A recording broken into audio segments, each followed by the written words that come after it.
சிவபுராணம். உஷையின் மாற்றத்தைக் கண்டு தோழிகள் பயம் கொள்ளுதல்.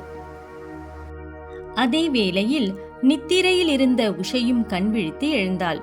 தனது அருகில் யாரோ இருப்பது போல் உணர்ந்த அவள் சட்டென்று திரும்பி பார்க்கையில் இதுவரை தனது ராஜ்யத்தில் காணாத ஒரு அறிமுகமில்லாத புதிய நபர் தன்னருகில் இருப்பதை உணர்ந்தாள். எவராலும் வர இயலாத இப்பகுதிக்கு வந்திருக்கும் இந்த புதிய நபரை கண்ட மாத்திரத்தில் அவரிடம் தனது மனதை மட்டும் இழக்காமல் தான் இதுவரை எதிர்பார்த்து கொண்டிருந்த தன் நாயகன் வந்துவிட்டார் என எண்ணி மிகவும் மகிழ்ச்சி அடைந்தாள். அச்சமயத்தில் அவள் அடைந்த மகிழ்ச்சி என்பது எல்லையற்ற பறந்து விரிந்திருக்கும் கடலை போன்று மிகவும் பெரிதாக அமைந்திருந்தது. விரதத்தால் உடல் சோர்வான நிலையில் இருந்த அவள் தன் மனம் எதிர்பார்த்து காத்து கொண்டிருந்த தனது நாயகனை கண்டதும் தனது உடலில் ஒரு புதுவிதமான உத்வேகம் பிறந்ததை உணர்ந்து அவன் அருகில் சென்றாள். அனிருதன் அவன் அருகில் வந்து இருப்பதை உணர்ந்து இருவரும் ஒரு உயிராய் இரு உடல்கள் இருந்து தங்களது எண்ணங்கள் யாவற்றையும் இணைத்து இவ்வுலகில் இல்லாது புதியதொரு உலகை உருவாக்கி அதில் பலவிதமான சுகமான நினைவுகளுடன் இருந்து கொண்டிருந்தனர். அந்நிலையில் ஒருவருக்கொருவர் யாரென்று கூட அறியாமல் தாங்கள் யார் என்பதையும் மறந்து இருந்தனர். உயிரின்றி உடல் இல்லாதது போல் ஒருவர் இன்றி ஒருவர் இருக்க இயலாது ஒரு நிலை ஏற்படும் அளவிற்கு ஒரு கனப்பொழுது இருவரின் பார்வைகளும் இருவரின் உறவுகளை பலப்படுத்தியது. இருவரின் நிலையை உணர்ந்த பார்வதி தேவி மாயையால் உஷையை மீண்டும் நித்திரையில் ஆழ்த்தி அனிருதனை துவாரகையில் கொண்டு போய் சேர்த்தார். ஆதவனும் தனது பணியை செய்யும் பொருட்டு இருளை விரட்டி ஒளி அளிப்பது போல் தன் கனவில் கண்ட தன் நாயகனை நேரில் காணும் பொருட்டு கண்விழித்து காண முயற்சித்தாள். ஆனால் தன் நாயகன் எங்கேயும் காணவில்லை. சுபமான காலை பொழுது அன்று என்னவோ தன் கனவில் வந்த ஆண்டவனின் சிந்தனைகளாக இருந்ததால் தன் அரண்மனையில் எங்கும் சுற்றி பார்க்கையிலும் ஆண்டவனின் முகமாகவும் அவருடன் இருந்த பொழுதுகளும் தோன்றி மறைந்து கொண்டே இருந்தன. கனப்பொழுதில் அவனை கண்ட போதிலும் அவருடைய அங்க அடையாளங்கள் யாவும் மறையாது அவள் மனதில் ஆழப் பதிந்தன. அனிருத்தின் நினைவுகள் அவளை வாட்டி வதைத்துக் கொண்டிருந்தன. எங்கு தேடினாலும் அவரின் முகமாக தோன்றி அவளது எண்ணங்கள் முழுவதும் அவராகவே இருந்து கொண்டிருந்தன. உடலுக்கு தேவையான சக்தியை அளிக்கக்கூடிய உணவின் மீது நாட்டமின்றி அவரின் நினைவாகவே அவளின் மனம் இருந்து கொண்டிருந்தன.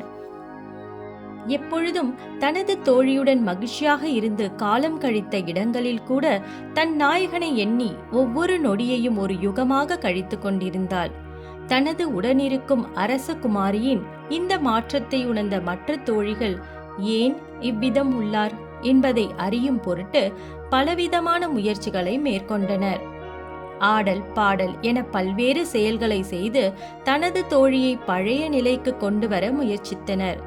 ஆயினும் அவர்கள் செய்த செயல்கள் யாவும் தான் கண்ட சொப்பனத்தில் தன் நாயகனுடன் தான் இருப்பது போல் அவள் கண்டு கழித்து கொண்டிருந்தாள்.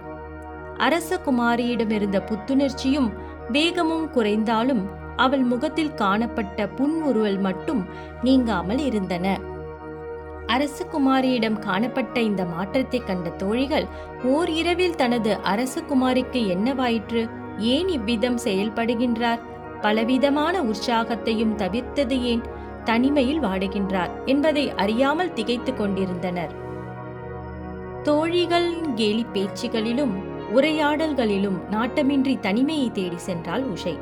தனது கனவில் வந்திருப்பவர் யார், அவர் எந்த நாட்டு அரசகுமாரன், தன் கனவில் தம்மிடம் வந்து தன்னை விட்டு அகன்றது ஏன் என பலவிதமாக மனதில் எண்ணிக்கொண்டே இருந்தாள். அனிருதனின் நினைவு அவளை வாட்டி வதைத்து கொண்டிருந்தன. சரியான நித்திரையின்றி உணவுமின்றி இருந்தமையால் தேவியின் சக்தி குறைந்து தன் தோழிகளுடன் இருந்த சூழலில் மயக்கமுற்று விழுந்தாள். நிகழ்ந்தது யாதென அறியாத தோழிகள் தேவி மயக்கம் அடைந்ததை அறிந்து மிகவும் பயம் கொண்டனர். பின் அவர்கள் தேவியை அந்த புறத்தில் உள்ள அவரது பள்ளி அறையில் கொண்டு சேர்த்து தண்ணீர் கொண்டு மயக்கத்தில் இருந்து தெளிவு செய்தனர். பின்பு உண்ண உணவு கொடுக்கையில் உஷை உணவு வேண்டாம் என மறுத்து தன் நாயகனின் சிந்தனையிலேயே வாழ்ந்து கொண்டிருந்தார். தேவியின் இச்செயலானது மற்ற தோழிகளுக்கு ஒரு விதமான அச்சத்தை அளித்துக் கொண்டிருந்தன. இந்நிலையானது தொடர்ந்து கொண்டிருந்தால் தேவியின் உடல் நிலையானது மிகவும் மோசமாகி இதனால் தங்களுக்கு ஏதாவது தீங்கு நேரிட வாய்ப்புள்ளதை உணர்ந்த தோழிகள் என்ன செய்வது என்று அறியாமல் தவித்துக் கொண்டிருந்தனர். அவ்வேளையில் குபாண்டனின் குமாரத்தியான சித்திரலேகை தோழிகளின் முகத்தில் காணப்பட்ட இனம் புரியாத ஒரு கவலையை உணர்ந்தாள். பின்பு தோழிகளிடம் என்னவாயிற்று என விசாரித்துக் கொண்டிருக்கையில் தேவியிடம் காணப்பட்ட சில மாற்றங்களையும் அதனால் விளையும் விளைவுகளை பற்றியும் எண்ணியே கவலையுடன் இருப்பதாக கூறினார்கள் மற்ற தோழிகள். ஓம் நம சிவாய.